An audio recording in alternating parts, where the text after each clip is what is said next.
Hey folks, and welcome back to the channel. Today is April 4th, 2025, and this is going to be part 4 of my little series on considering starting a nursery on my property. In part 1, I described why I'm doing this, and it all started with when I took a pretty massive pruning to my one Celeste fig. It's a 4-year-old established plant, and breaking it down, because I decided not to throw the material all in the woods or in the compost, I realized I was sitting on over 300 potential fig cuttings. And so I said, do I actually want to root all these things or try to root all these things and get something going? And the answer was, yeah, I wanted to experiment with it. So that was part 1. Part 2, we actually started sticking some figs, sticking some of the cuttings. And then in part 3, the little greenhouse that I popped up, I took you for a quick tour of the layout. So the benches, the pots, how everything was looking. And at that point, everything was still dormant. That was shot in late February. I think February 22nd maybe was the date on that one.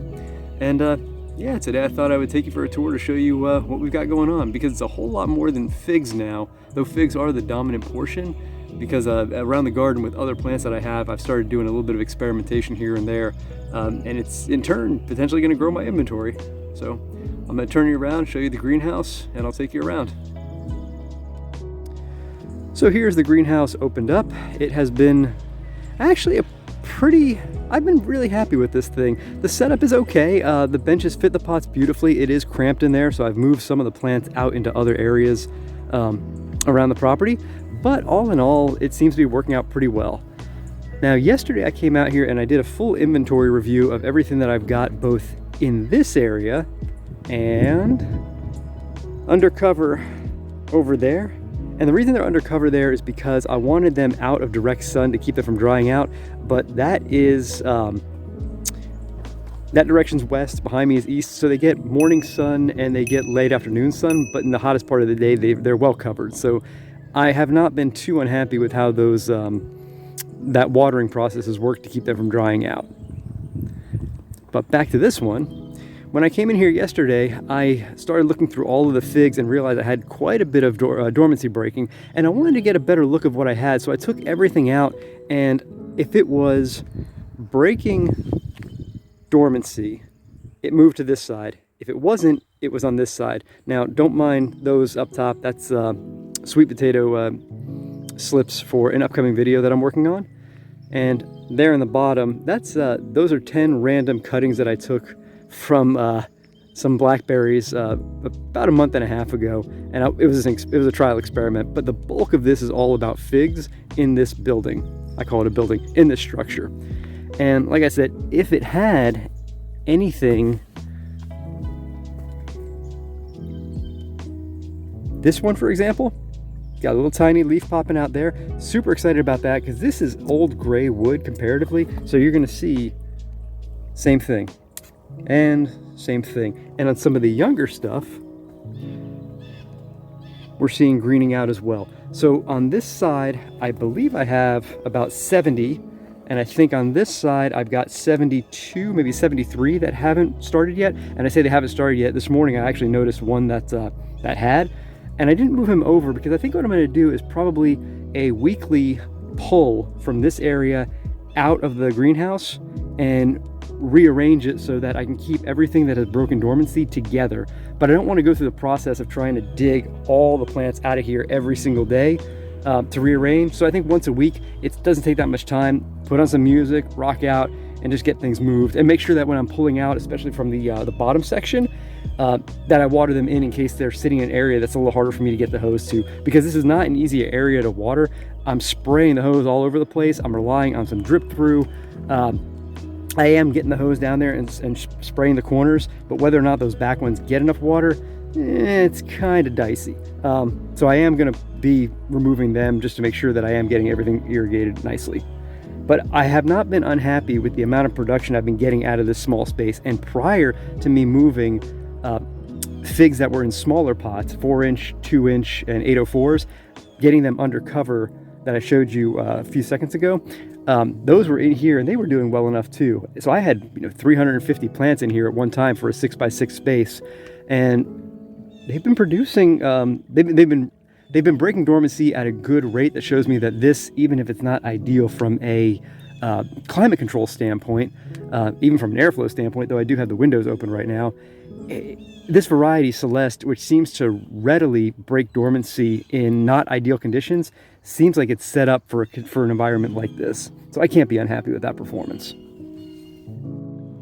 Now in my undercover area over here, you're going to see a lot of different configurations, and that's basically because I was sticking cuttings at all different times with different materials that I had on hand.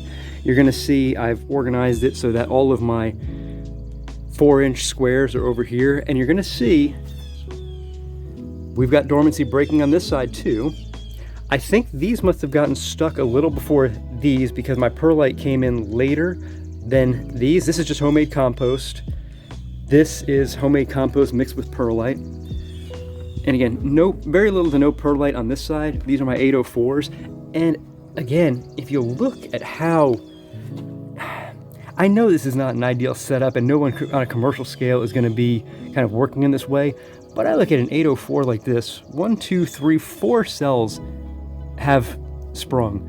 And once they pop some root out of there, I'll put them in 1 gallon rounds with some fresh potting mix, and I think they're gonna do absolutely fine. When I get down into this area over here, these are just 2-inch squares, relatively deep, not the longest of cuttings, some pretty thick, some a little thinner, but I reorganized this yesterday and 20 of 32, and I have no reason to believe that some of these that haven't broken dormancy, because we still haven't had really hot streaks yet, aren't gonna do so. This area, now all of these were different because they all had a terminal bud. So in fact, a lot of these, I kind of grouped all my terminal buds together. So this was all terminal bud, this was majority, this was all. So I don't know why I decided to group them together differently. Maybe it's because I took these and I waxed the top so they didn't dry out. These didn't have an exposed top, so they didn't. And I wanted to keep them separate. Again, without remembering why I did it, I just did it. But I can even tell the potting media is a little different. This is not as sifted. This looks like it might have been sifted a bit. Timing was probably different when they went in, but ultimately, I can already tell you, I've got well over 100, probably 150 that are breaking dormancy. So I've got some production going here right now. I'm not displeased with that at all. Much better than what I thought I was going to do, since I was really not putting a whole lot of investment into this. Nothing out in this area here had rooting hormone either. The only ones that got rooting hormone were the ones that you saw in the greenhouse that went into the 1 gallons. Now additionally, what I've got are some elderberry. These 8 in the 1 gallons, those I just showed in another video. I took a spring cutting, early spring cutting from green growth that popped up, and I wanted to see if I could treat it sort of like I treated some summertime cuttings, late summertime cuttings of figs, and I'll show you those in a minute, that did really, really well. I wanted to know if they would work the same way. These, in these 5-inch rounds, those are in an upcoming video. I'm going to track those growth along the way. They were suckers that came out of the base of my Bob Gordon elderberry, and they kind of got caught in the crossfire as I was ripping Bermuda grass out from that area in late February. And I realized, oh, these are going to be suckers. And I'm like, well, let's get them away from the plant and put them in pots and see what happens. And lo and behold, all 5 leafed out. So and they already had a root system in place, but I know that root system is going to continue to develop. So I'm thinking maybe midsummer, they'll be well rooted out in these 5-inch rounds. They can go into 1 gallon pots as well.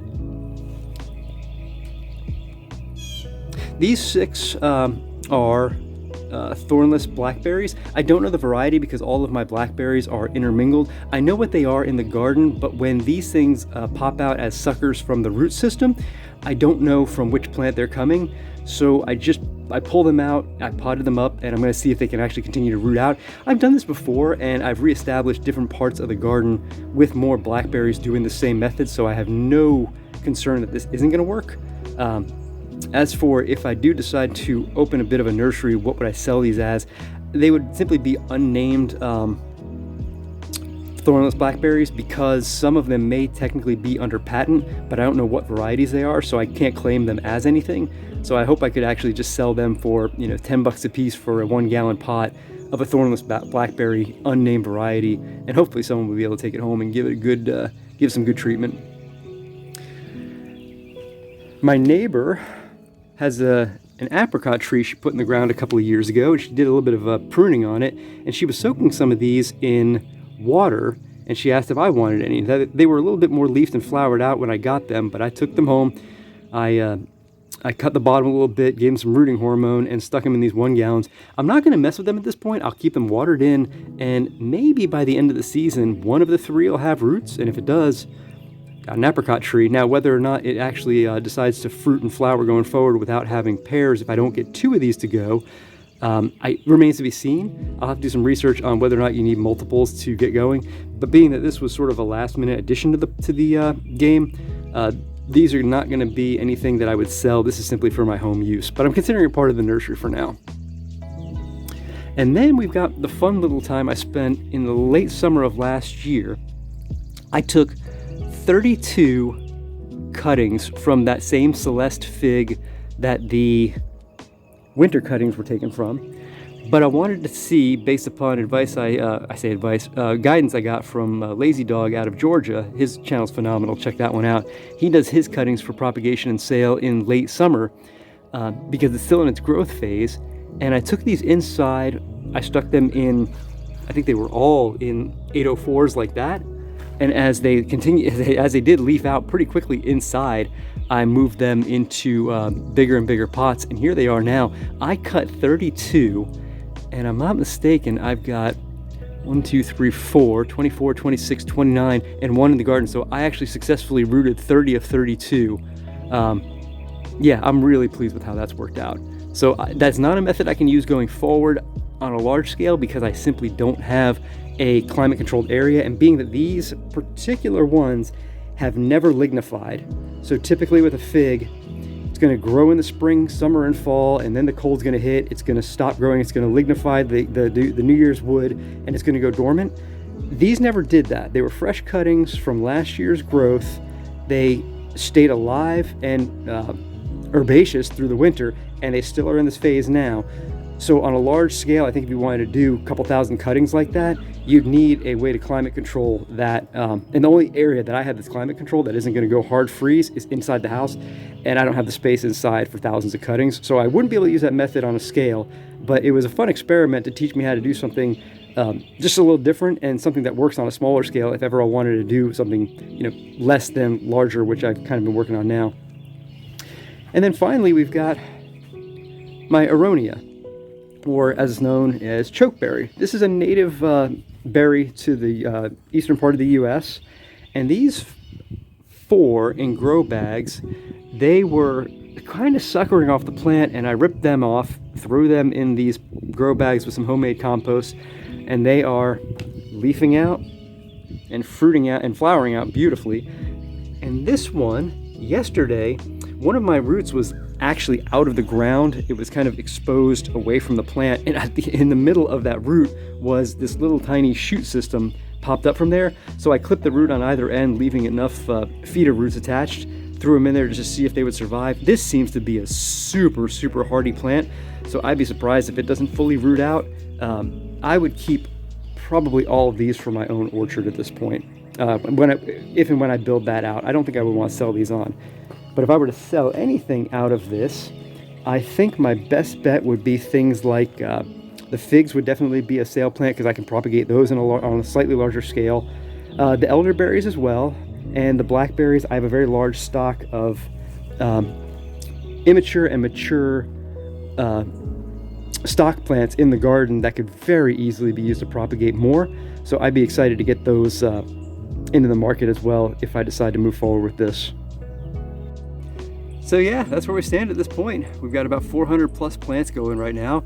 We've had a lot of good solid germination or breaking of dormancy, and I think it's been a fun process so far. I'm enjoying keeping it going. Just got to figure out over the next few months what the next steps are going to be. At what point do I pull the trigger on anything that hasn't leafed out? Does that go compost? Do I wait a little longer?